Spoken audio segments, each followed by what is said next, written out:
2 or 3 times a day I'm out here watering, because we haven't had rain at all, hardly at all, since mid-May.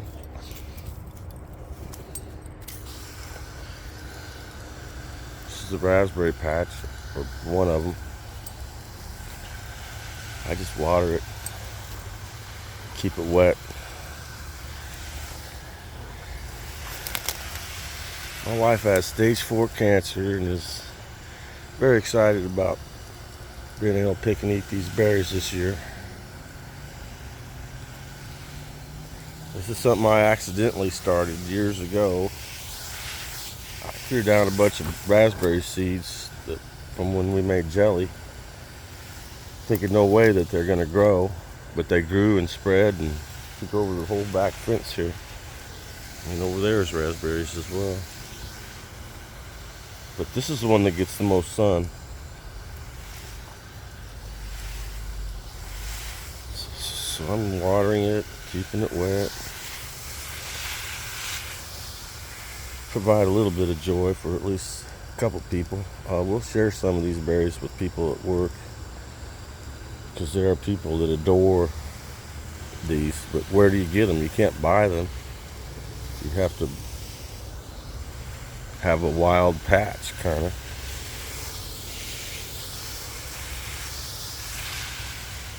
And it's kind of a mess, you know. It's not pretty to look at or anything. It's a nuisance is what the city would call it, but I don't care. Provides shelter for birds. 100 of them bushes over there, there's all kinds of birds all the time hiding from other things. They get in the stickers.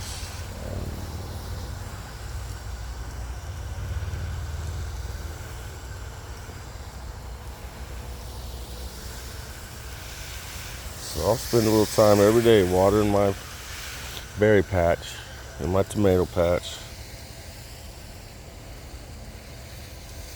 Between watering, mowing, and bees, I'm pretty busy. And I ain't got time to post on those stupid duck hunting forum full of a bunch of lion-ass duck hunters. I just ain't got time for you.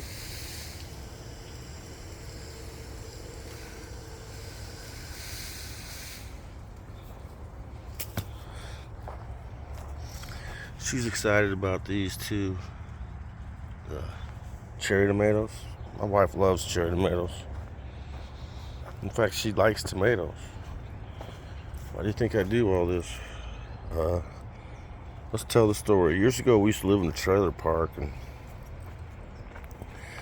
I just got the wild urge and bought some plants, and basically just popped a hole right out in the middle of the ground and stuck it in, and then put a cage around it and grew tomatoes right in my yard. No garden, just yard. Mow around them. It worked.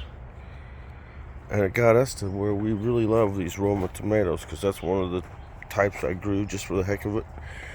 We would slice it up and put it on a frozen pizza. It's like a sundial tomato. It's awesome. It's good.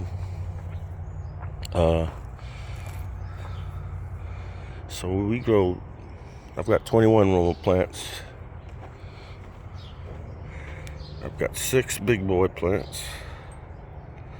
And they get big. That's why they have big cages. These will get so big that they just turn into a big blob of tomatoes. And these last 2 back here are, let me think of the variety. They're cherry, husky brand, husky variety cherry tomatoes. And they sure are a dark green plant. They're nice to look at.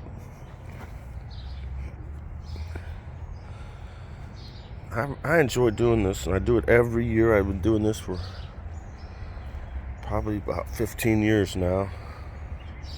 And it's easy. These 3 varieties, Husky Cherry, Big Boy, that's a hybrid, and Roma, they're all relatively disease and pest free. I don't have trouble with that at all. I don't have to spray chemicals or anything. I just plant them and water them. That's it. It's because of where I live. It's easy. It's easy to grow tomatoes here in Champaign, Illinois, because the weather is right for it. Down south, it's a little too hot for making the blossoms. You only get a limited number of days where the tomatoes will make blossoms. Up here in Champaign, we have lots, like, lots and lots of days where the tomatoes can blossom and bloom because it's the right temperature. Once it gets too hot, they're kind of done. I don't know how they do it down south. They probably build a trellis and shade them and try to keep it cool. I really don't know. If you do know, comment below. I'd like to learn because I might end up moving south. And then I will need to know these things. Because I'm going to want to grow tomatoes and it's not going to be easy anymore. I would appreciate that little bit of information from some of my southern subscribers. Thanks a lot. Appreciate it. Thanks for watching. God bless you all. Bye-bye.